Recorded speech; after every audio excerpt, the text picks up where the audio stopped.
Olá, meu nome é Marco e esse é o canal Atos 15. Hoje nós vamos estudar a porção chamada Vayehi, ou seja, e viveu. E ela começa em Gênesis, no capítulo 47, versículo 28, e ela vai até Gênesis 50, no versículo 26. Na parte dos profetas, nós estudamos 1 Reis, do capítulo 2, do versículo 1 ao 12. E no Novo Testamento, nós estudamos essa semana 1 Pedro, do capítulo 1, do verso 3 ao 9. Hoje, estamos terminando a primeira semana de 2023.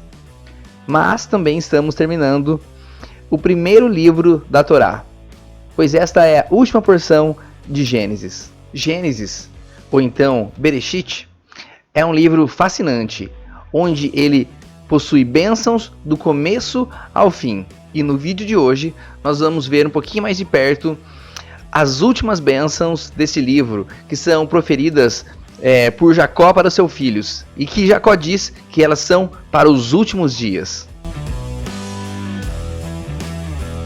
Vayehi Yaakov be'eretz Mitzrayim, Shevar esre shana, Vayehi Yemi Yaakov shene hayan sheva shanim, Ve'arbaim umet shana. E viveu Jacó na terra do Egito 17 anos, e foram os dias de Jacó, anos de sua vida, 147 anos. Gênesis 47, 28.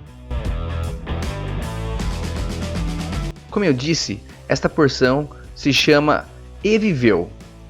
E à primeira vista parece ser estranho, porque ela na verdade relata sobre a morte de Jacó.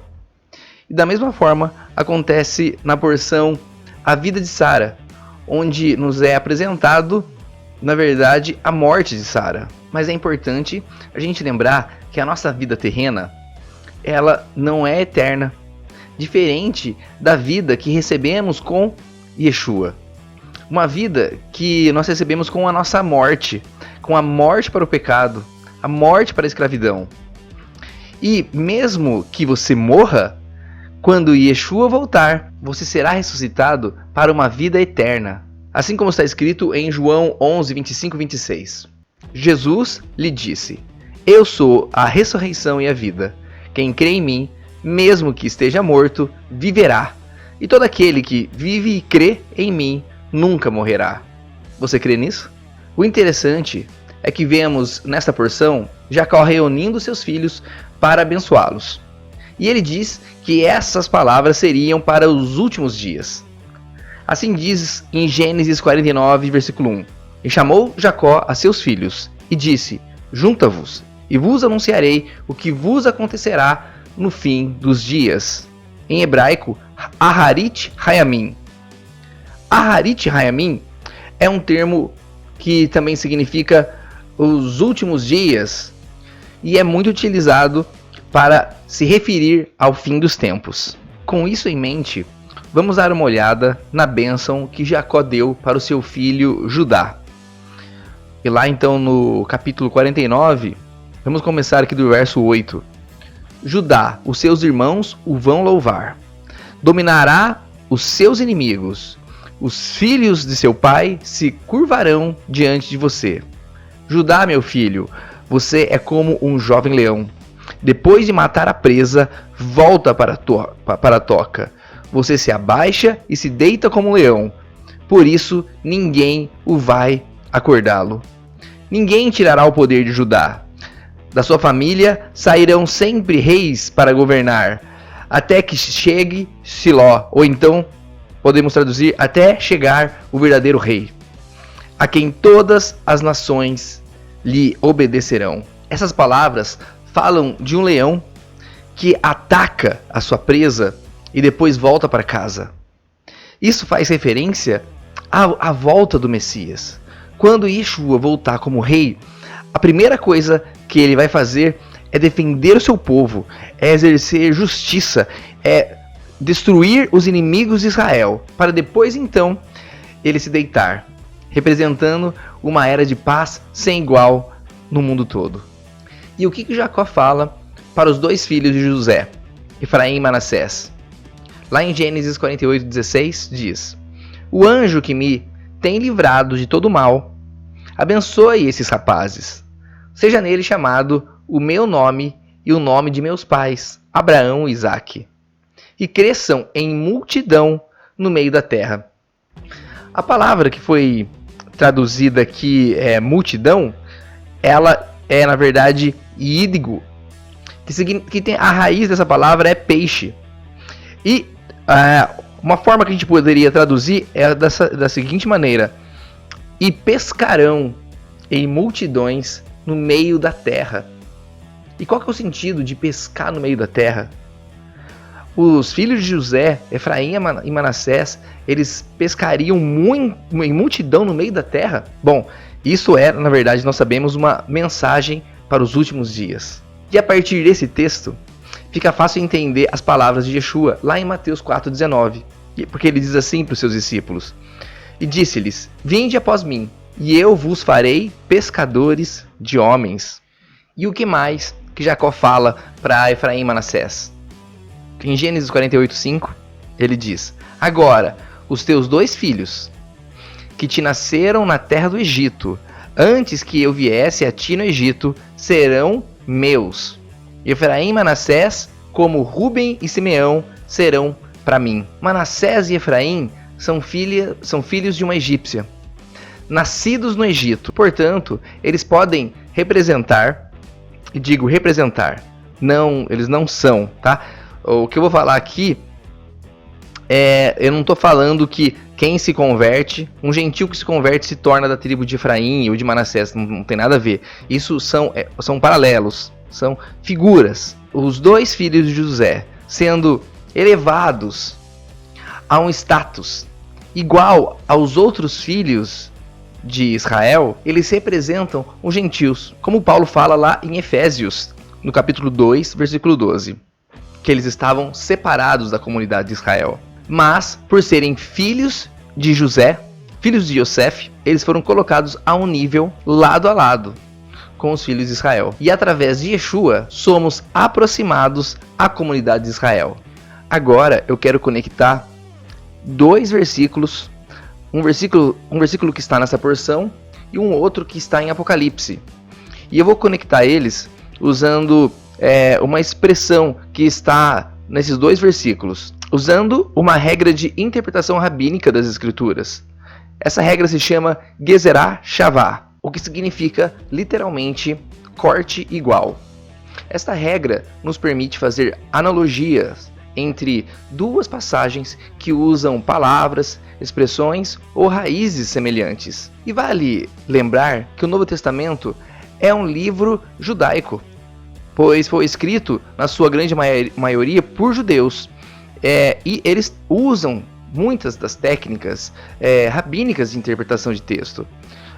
Essa técnica, por exemplo, a gente pode encontrar ela nos textos de Hebreus, do capítulo 3, lá do verso 6 até o capítulo 4, no verso 13, onde o autor compara as expressões como obras / descanso e dia / hoje, encontradas na onde? Nos Salmos 95, do verso 7 ao 11, e lá em Gênesis capítulo 2, versículo 2.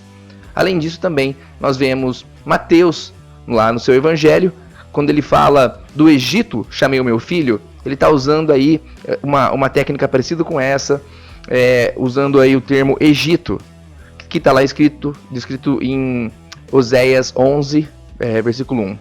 O primeiro verso que eu quero comentar é este. Quando Israel viu os filhos de José, perguntou: quem são estes? Gênesis 48, 8. E quero comparar com esse segundo texto aqui de Apocalipse 7, versículo 13. Então um dos anciãos me perguntou: quem são estes que estão vestidos de branco e de onde vieram? A expressão quem são estes conecta esses 2 versículos e nos guia profeticamente para a última colheita. O capítulo 7 de Apocalipse nos fala de um número de 144 mil de todas as tribos de Israel. Esses são selados. E depois ele fala de um outro grande número, uma multidão que não se pode contar, que possuíam as suas roupas lavadas com o sangue do Cordeiro. Estes são os povos do mundo inteiro, que assim como Efraim e Manassés, também receberam o direito de serem reconhecidos pelo nome de Abraão, Isaque e Jacó, estando no mesmo nível dos filhos de Israel. O capítulo 7 de Apocalipse, ele possui alguns elementos que nos remetem à festa dos tabernáculos. Por exemplo, aqui no versículo 9, no finalzinho, ele fala assim que essas pessoas estavam trajando vestes brancas e com palmas nas suas mãos. Essas palmas nas mãos, ela remete ao lulav, que é a festa dos tabernáculos. E no versículo 14 e 15, ele diz assim: respondi, Senhor, tu sabes. Essa resposta aqui vem depois que o ancião pergunta para João, quem são esses? Então João fala, Senhor, tu sabes. E ele disse, esses são os que vieram da grande tribulação e lavaram as suas vestes e as branquearam no sangue do Cordeiro. Por isso, eles estão diante do trono de Deus e o servem dia e noite em seu santuário. E aquele que está assentado no trono estenderá sobre eles o seu tabernáculo, a sua sucá. Então, tem aqui alguns elementos da festa do tabernáculo. E um dos nomes da festa do tabernáculo é Festa das Colheitas, que em hebraico é Hag Hassif. Vejam que Hassif, ela tem a mesma raiz de Yosef, né? Efraim e Manassés são filhos de Yosef. A Bíblia é mesmo incrível. Como podemos ver, aqui em Gênesis, ela está falando dos últimos dias, assim como Jacó falou quando foi abençoar os seus filhos. Essas são as palavras para os últimos dias. Então, aqui, Efraim e Manassés também estão recebendo uma mensagem que remete ao que é a festa dos tabernáculos. A festa dos tabernáculos, ela fala sobre a volta de Yeshua. Para terminar, as últimas palavras de José, nos últimos versículos dessa porção, são marcantes, porque elas expressam mais do que sentimentos. Elas expressam o plano de salvação de Deus para o mundo todo. Assim diz em Gênesis 50, no capítulo 24. E disse José a seus irmãos, eu morro, mas Deus certamente vos visitará e vos fará subir desta terra, a terra que jurou a Abraão, a Isaque e Jacó. Muito em breve, eu e você também subiremos para Jerusalém, juntamente com o Mashiach, filho de Davi, que governará o mundo todo de Jerusalém. E assim terminamos o primeiro livro da Torá. E no final de cada um dos 5 livros, vamos dizer Hazak, Hazak, Venit Hazek, que significa força, força, e sejamos fortalecidos. A próxima porção se chama Shemot, ou nomes. Vamos iniciar a leitura do livro de Êxodo. Vamos começar no capítulo 1, verso 1, e vamos até o capítulo 6, verso 1. Agora eu peço para que vocês curtam o vídeo, compartilhem esses vídeos do canal para os seus amigos, para as pessoas que vocês acham que vão gostar do nosso conteúdo. Comentem, se inscrevam no canal, participem do nosso grupo do Zap, estudem com a gente. Eu também deixo a sugestão da Bíblia Judaica Completa, porque ela vem dividida em porções e ela pode te ajudar. E ela vai ser uma excelente companheira nessa jornada, enquanto juntos nós estudamos os livros de Moisés. Então assim me despeço e vejo você no Êxodo.